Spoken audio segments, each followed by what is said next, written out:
The concept for the movie Tag is pretty wonderful. It's about a bunch of dudes that have played tag for dozens of years, and they've grown up together, and they have never stopped playing tag, and their sort of motto is, you only grow old if you stop playing, which is kind of like what Play Forever is all about. Our group of friends has been playing the same game of tag for 30 years.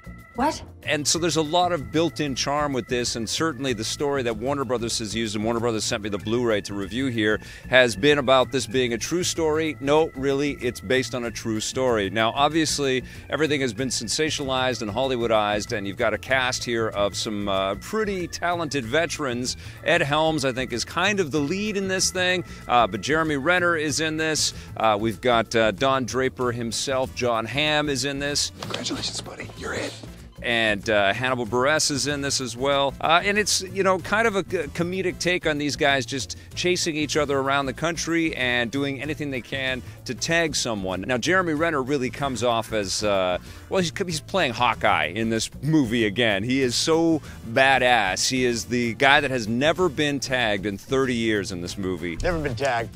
Just saying. And so he's got all of this sort of sixth sense of, ability about him, almost like a cross between a Jason Bourne and a Robert Downey Jr. Sherlock Holmes. He knows exactly where everybody's going to be before they're there, and he does all of these wicked moves to, you know, place himself away from harm's way. And he has never been tagged the entire time. He's incredibly proud of it. He's incredibly arrogant about it, and he's also very smart. He concocts all of these different things using, you know, people that dress like him and look like him, so body double. He's got traps set up for these guys. He's got a whole bunch of lies ready and waiting so that, you know, there's nothing that they can do to get to him.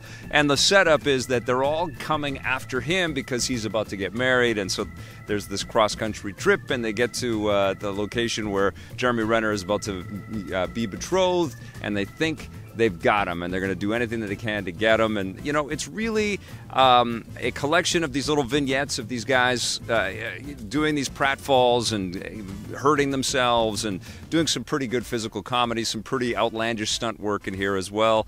But it's also a lot of character stuff, and you really do fall in love with this group, you know? I mean, it feels a little artificial. It feels like it's been a little bit manufactured and like it's a can't-miss kind of scenario.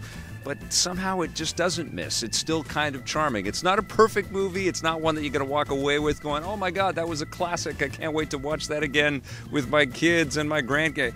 It's just charming. And that's the thing that kind of came over me as I was watching this movie, is that you could be cynical about it. You can kind of dismiss it as, you know, kind of just forgettable or throwaway, or about a concept that just seems a little on the cheeseball side. But there's something kind of genuine about the performers having a great time with this. Everybody's got a big smile on their face. It looks like they really can't contain themselves between takes.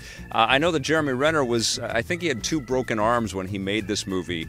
So that's some fine acting in there and some fine discipline, because he looks like a badass and he handles himself like a badass. You kind of hate him because he's so, you know, full of himself, but it's a pretty damn good performance, pretty fun to watch, and he is really magnetic every time he comes on screen, because you're just wondering what kind of Jason Bourne maneuver is he going to do to not get tagged. You know, the direction was pretty solid, the script was pretty funny. I think Hannibal Buress was probably a little bit, you know, fish out of water in terms of like trying to find his comedy sensibilities in here and sort of, you know, hit every one of his marks, but he's got some, you know, funny non sequiturs and some outlandish kind of observations in the middle of all this. He's part of the troupe that's always getting tagged in here as well. Time is a construct. But listen, I had fun, you know, like it's a kind of a meandering, let's just hang with these guys as they crash through things and bust stuff and have lots of people looking at them with amazement, you know, kind of pratfall comedy. But I dug it, and I like the actors. I like that they were having fun. It's not going to blow you away, but I think that this is worth a watch, especially if you're just going to rent it. I don't know if this is the one that you're going to want to rush out and buy the Blu-ray. There's a little bit of a behind-the-scenes story on the actual tag people, which was cool. They've also got a gag reel, which is okay. Don't gag reels always end so weird? Like the last shot of this gag reel is all the cast members just walking in slow-mo as they're walking to the wedding, and it's just like, it's like a balloon just being popped, and it's just not funny at all. I can't remember the last gag reel I've seen that was just awesome at the end.